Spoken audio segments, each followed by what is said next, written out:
I think what's really important to focus on is in that comment, there is one assumption, and it's the big one that doesn't stand up when you look at it deeper, which is you don't know the environment that the person was doing. I literally already can't remember the rest of the sentence, I don't but think that bit of you don't know the environment. Right, I don't think it matters. Safety has to assume it's being used improperly. Right. That's the big thing. You have to assume things are going to break. It's how do you mitigate that?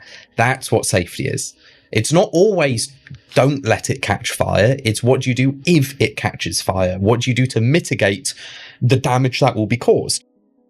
And it's also the other aspect of, well, if it could catch fire, how do we stop it from progressing?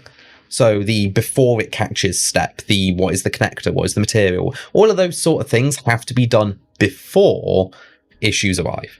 So I don't like to dunk on comments, but the assumption that the user is that safety is only if the user's using it correctly. It's an easy one to dunk on. Wrong. Yeah. You have to assume it's being used incorrectly. Like, you have to assume somebody's going to pull a thermistor out and tell it to heat up. You have to assume somebody's going to cut a wire somewhere. Like, that is part of safety testing. So just keep that in mind for anyone watching. Safety is not about proper usage. Yeah. It's about improper usage. Here's another one. Oh, wait, a product shill with 6 Prusas in the background can offer a neutral opinion on a company that won't do business with them. Show me a fire. I see burnt components. A fire is far different than melted components, and many brands have had these issues at one point or another. And to go by the word of a person that may have altered or had bad experience with service as a result of their own making, yeah, okay, let's run with that. That's the comment. My reply to this is, you mean the Prusas I paid for? And I realized after and there's more to it, but I realized that there are 2 Prusas in the background that I didn't pay for. Bambus don't fit on that space, so there aren't a Bambu there. We don't work with Bambu because we cracked their encryption. We showed that they were liars. We hold them accountable. Ooh. We don't work with them. I said, and if you think we shill products and don't disclose sponsorships, I recommend you contact the FTC, because that's a federal crime that we've committed. Every single time that we talk about products that we have a association with, we disclose it because we have to. It's the law. I said, Bambu will gladly take my money, but they won't send me free things, to shill, like some of their creators do, because we found the truth and they don't like that. Did you see those boards? Come on, man. There is a fire.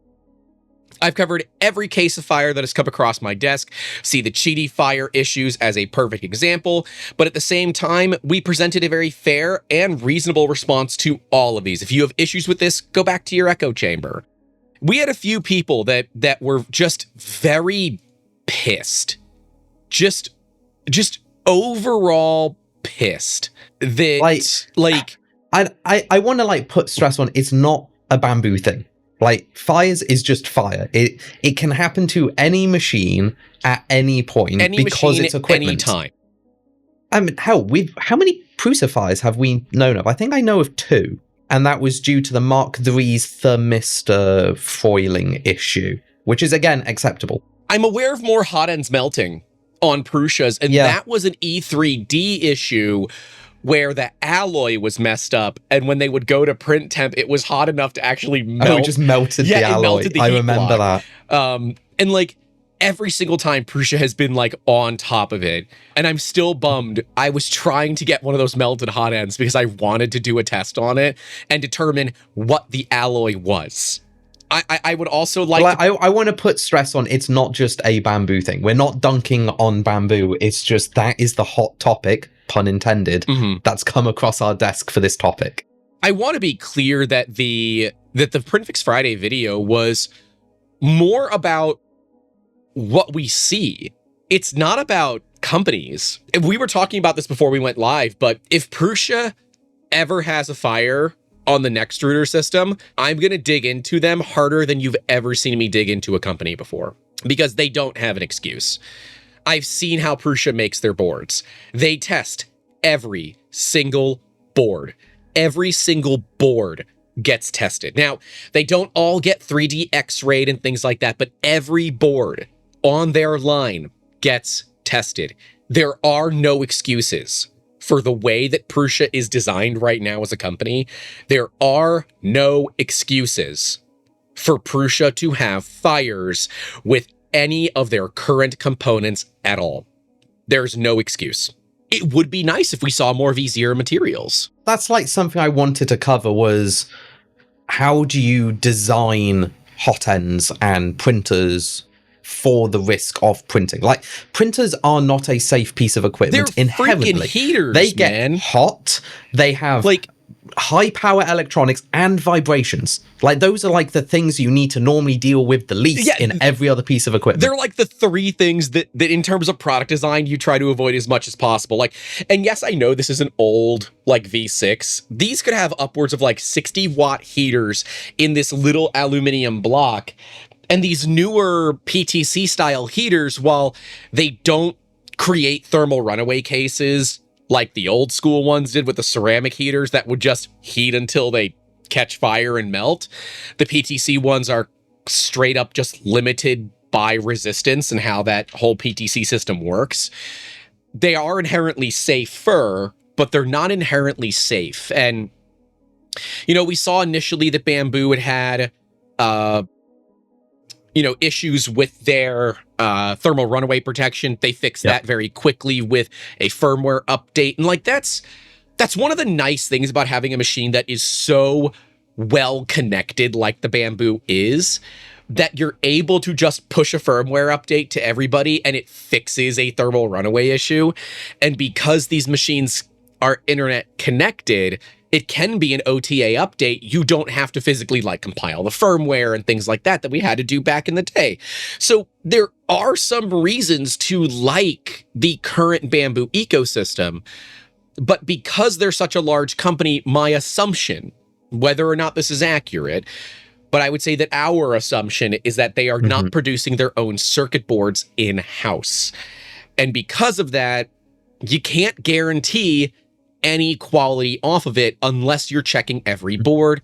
And with how many machines they ship, that's not realistic either. So, like, do we And I should say, the reason we think that is because it's a few machine failures with similar failures within a short period of time. They were all purchased at the same basic time. They all have roughly the same amount of hours on them, and all the failures happened within a short period of time. So, like, we are assuming they are related. We're not certain if they are, but I don't think it's unrealistic to say that, okay, there could be a component issue on some of these boards.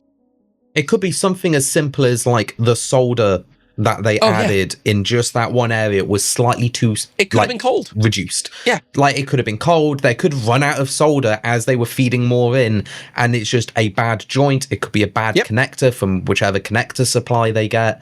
Like it could be a wide variety of things. The bread and butter of issues is you can't actually tell, is it the design of the board?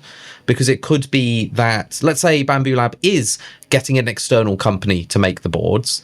You don't know if the external company designed the boards or it's a Bambu Lab design. That is one of the things. It's like, so I just finished talking with a custom motherboard maker about toolboards, because we're looking at getting our own toolboards made. And one of the things that was quite surprising is they commented that a couple of the toolboards on the market at the moment, they know will overheat within the parameters they say it won't. And that's because the testing that they've done is not as comprehensive as the real world. It passed the test results, it doesn't pass the real world sniff test to them. And that was quite interesting.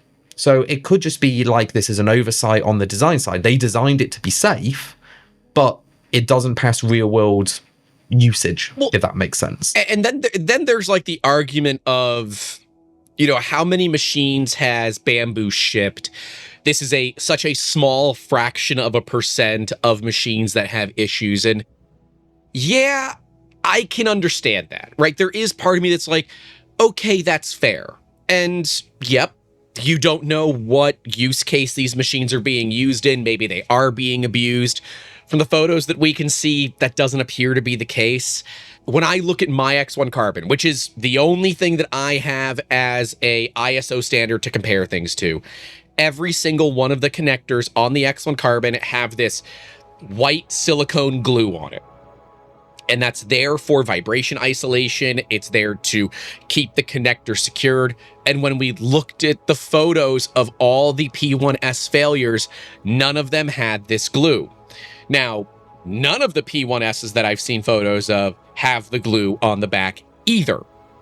So I don't know if that's intended or something like that, but it is something to note. Is it an issue? We don't know, but it is something to note that Bambu is aware of the vibration that these machines create. It is not uncommon for things to come loose, and I think they've done a decent job of dealing with that.